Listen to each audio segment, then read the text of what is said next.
Happy morning all. இன்னைக்கு லஞ்சுக்கு ரொம்ப சிம்பிளான முட்டை வறுவல் ரெசிபி தான். எங்கள் வீட்டில் வெக்கேஷன் முடிச்சுட்டு நாங்களுமே கேரளா வந்துட்டோம்.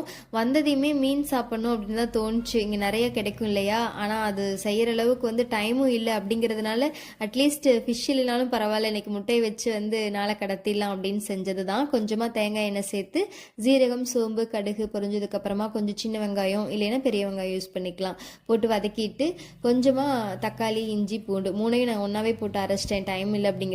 இல்லைன்னா நீங்கள் இஞ்சி பூண்டு பேஸ்ட் தனியாக யூஸ் பண்ணிக்கலாம். கொஞ்சம் மஞ்சத்தூள், 2-3 ஸ்பூன் மிளகாத்தூள், மல்லித்தூள், கரம் மசாலா இது மட்டும் போட்டு நல்லா கொதிக்க விட்டுட்டு முட்டையை வேக வைக்காமல் அப்படியே உடச்சி ஊற்றிக்கலாம். உடச்சி ஊற்றிட்டு மிக்ஸ் பண்ண வேண்டாம். ஒரு 5 நிமிஷம் நல்லா வெந்ததுக்கு அப்புறமா லைட்டாக இந்த மாதிரி உடைக்காம திருப்பி போட்டுக்கலாம். திருப்பி போட்டுட்டு மூடி போட்டு ஒரு 10 நிமிஷம் நல்லா வேகட்டும். நம்ம திருப்பியும் அந்த கரண்டியெல்லாம் யூஸ் பண்ணவே தேவையில்லை. அதுக்கப்புறமா லைட்டாக திருப்பி போட்டு இந்த மாதிரி குட்டி குட்டியாக நமக்கு எந்த மாதிரி வேணுமோ அந்த